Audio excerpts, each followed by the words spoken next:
نبی پاک صلی اللہ علیہ وسلم سے جس چیز کو نسبت ہو جائے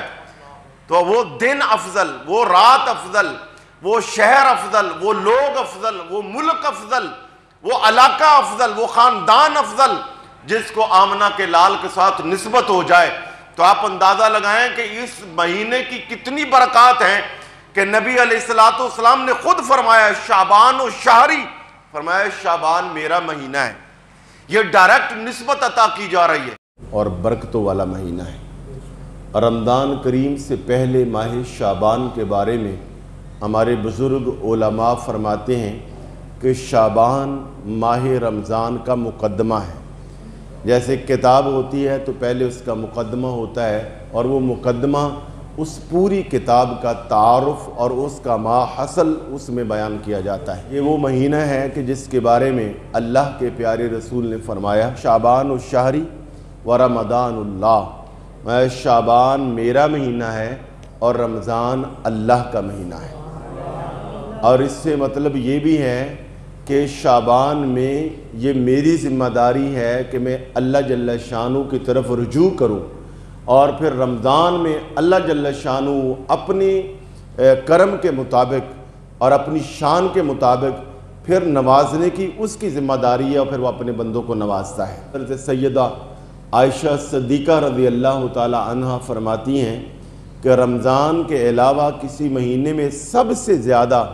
جو حضور نبی پاک نے نفلی روزوں کا اہتمام فرمایا وہ ماہ شعبان ہے۔ ہمیشہ حضور نبی پاک صلی اللہ علیہ وسلم اس میں کثرت کے ساتھ بعض اوقات پورا شعبان بھی آپ روزے رکھتے، مگر امت کو اس کے آخری عشرہ میں روزے نہ رکھنے کی تلقین فرماتے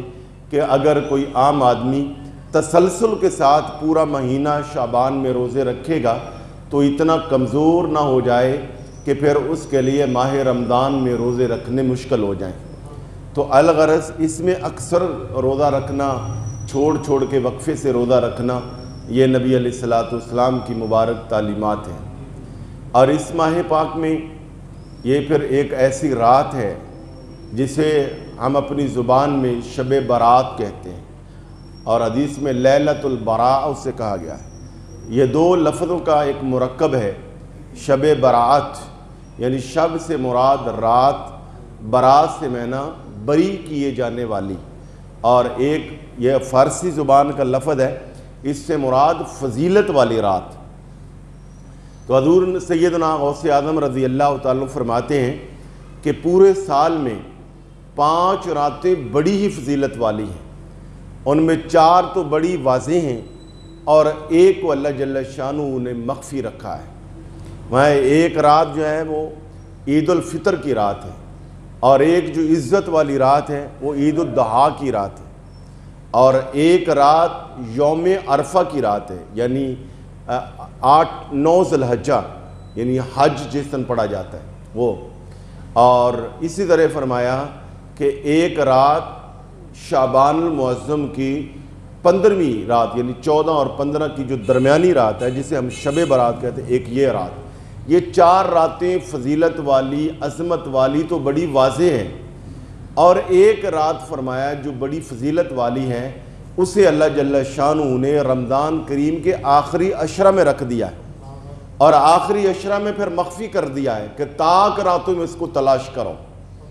اور اس پر بزرگوں نے یہ بھی بتایا کہ دیکھیے لیلۃ البرات جو ہے یعنی شب برات واضح ہے، سب پر عیاں ہے، سب کو پتہ ہے کہ شعبان کی 14ویں رات کون سی ہے۔ ایسے ہی بزرگ فرماتے ہیں کہ چونکہ یہ وہ مہینہ ہے کہ جس کو حضور نبی پاک نے فرمایا یہ میرا مہینہ ہے، تو اللہ جل شانہ نے جو شانیں اپنی ذات کے لیے رکھی ہیں وہ شانیں بہت ساری، ان میں سے کچھ شانیں اللہ نے اپنے حبیب کو بھی عطا فرمائی ہیں۔ جیسے اللہ جل شانہ خود رحیم ہے اور خود کریم ہے، تو اللہ تعالیٰ نے سورہ توبہ میں اپنے نبی کو بھی رحیم قرار دیا ہے۔ اللہ جل شانہ نے اپنے شہر مکہ جہاں اللہ کا گھر ہے، اللہ تعالیٰ نے اس کو حرم قرار دیا ہے۔ جب اللہ کا پیارا حبیب مدینہ منورہ میں تشریف لائے، وہ وادی کہ جسے یثرب کہا جاتا تھا، جہاں بیماریاں اور وبائیں پھوٹتی تھیں، جب حضور نے یہاں قدم رکھا تو اللہ نے اس کی خاک کو خاک شفا بنا دیا اور اس کے مقام کو مقام حرم بنا دیا۔ اب مکہ بھی حرم ہے، مدینہ بھی حرم ہے، اور پھر جو چیز نبی علیہ السلام سے نسبت رکھتی ہے، اللہ جل شانہ اسے دوسری چیزوں سے ممتاز کر دیتا ہے۔ شہر تو سارے ہی اللہ کے شہر ہیں، مگر جس شہر میں حضور جلوہ گر ہوئے، پیارے آقا کریم کا ظہور ہوا، آپ کی ولادت باسعادت ہوئی، اللہ جل شانہ نے اس شہر کی عظمت کو بیان کرنے کے لیے فرمایا لا اقسم بہذا البلد، فرمایا حبیب جہاں تیرے قدم لگے ہیں، جس شہر میں تیرا جلوہ ہوا ہے، اس شہر کی گلیوں کی میں قسم اٹھاتا ہوں۔ حضور نبی پاک صلی اللہ علیہ وسلم سے جس چیز کو نسبت ہو جائے تو وہ دن افضل، وہ رات افضل، وہ شہر افضل، وہ لوگ افضل، وہ ملک افضل، وہ علاقہ افضل، وہ خاندان افضل، جس کو آمنہ کے لال کے ساتھ نسبت ہو جائے تو آپ اندازہ لگائیں کہ اس مہینے کی کتنی برکات ہیں کہ نبی علیہ السلام نے خود فرمایا شعبان و شہری، فرمایا شعبان میرا مہینہ ہے۔ یہ ڈائریکٹ نسبت عطا کی جا رہی ہے، اور اس ماہ پاک اور پھر اس میں جو رات کے بارے میں بہت سارے لوگ شکوک و شبہات بھی پھیلاتے ہیں، اور شیطان بھی اپنا کام کرتا ہے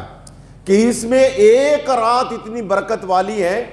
کہ جس میں حضور نبی پاک نے فرمایا کہ قبیلہ بنو قلب کی بکریوں کے جسموں پر جتنے بال ہیں، اتنے لوگوں کو جو اللہ کی طرف رجوع کرتے ہیں جہنمی، مگر تھوڑا سا بھی رجوع کرتے ہیں تو اللہ تعالیٰ اتنی بڑی تعداد میں ان کو جہنم سے آزادی کا پروانہ عطا کر دیتا ہے، ان کا جہنمیوں سے نام بری کر کے اللہ تعالیٰ جنت کا پروانہ عطا کر دیتا ہے۔ اور ان کی تعداد قبیلہ بنو قلب عرب میں وہ قبیلہ تھا کہ 2 پہاڑوں کے درمیان ایک وادی میں ان کی بکریاں کھڑی ہوا کرتی تھی، ہزاروں کی تعداد میں بکریاں تھی، ایک بکری کے جسم پر کتنے بال ہوتے ہیں، تو یہاں تو ہزاروں بکریاں، ان کے جسموں پر کتنے بال،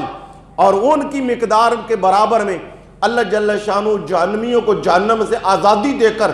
جنت کا ٹکٹ عطا کرتا ہے۔ تو اس رات میں جب شیطان نے یہ منظر دیکھا ہوگا وہ تو سٹ پٹا گیا ہوگا،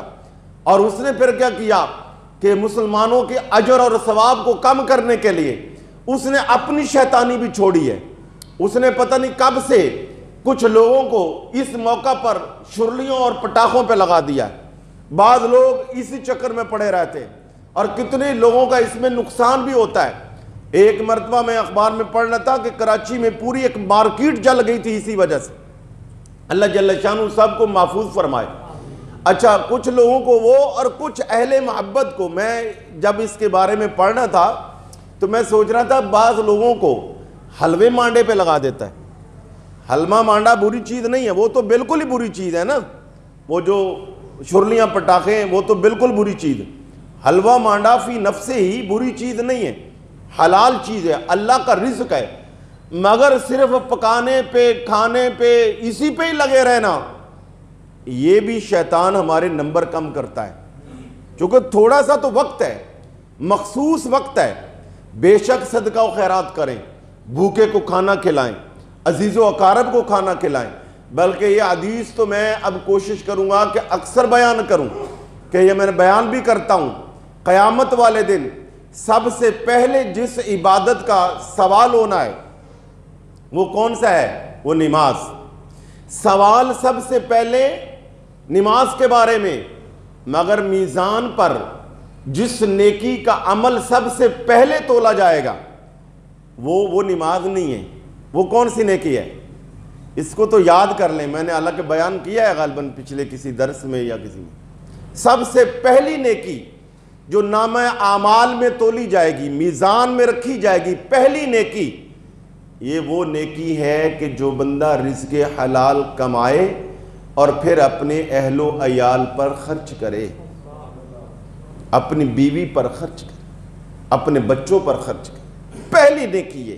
اہل و عیال میں اگر والدین زندہ ہیں تو پھر والدین پہلے، اگر والدین نہیں ہیں تو پھر اہل و عیال میں بیوی پہلے۔ تو اس لیے جن کو اللہ جل شانہ نے توفیق بخشی ہے وہ کھلے دل سے جتنا حسب توفیق ہے رزق حلال کمائیں اور اپنے بیوی بچوں پر خرچ